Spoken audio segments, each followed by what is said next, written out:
Hello，大家好，我们来看一下这只跟丁。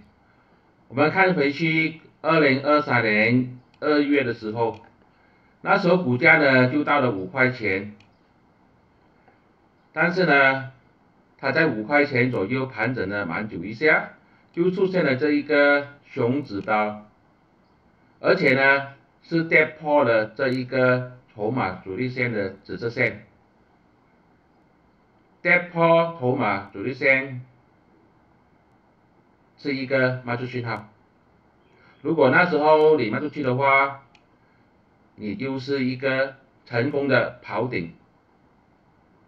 它跌破之后呢，就一直往下掉，呀。如果你是有兴趣想用这个筹码主力线帮你判断买卖点的话呢，可以去留言区那边留意一下。现在怎么办呢？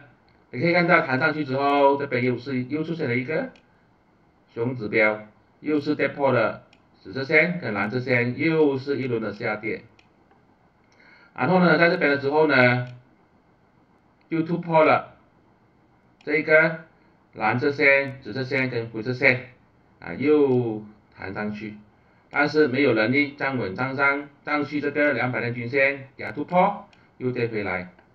现在呢，它股价呢，又是跟这个紫色线差不多，在这个200天均线下面，形势并不是很漂亮。要去追的朋友呢，最好呢还是耐心一点，看看先。它的强支撑呢，肯定就是这一条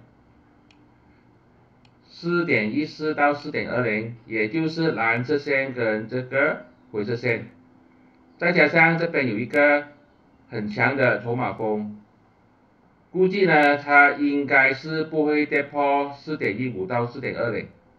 如果有机会回到4.20，止跌回升弹上去，这个呢就是可以做反弹。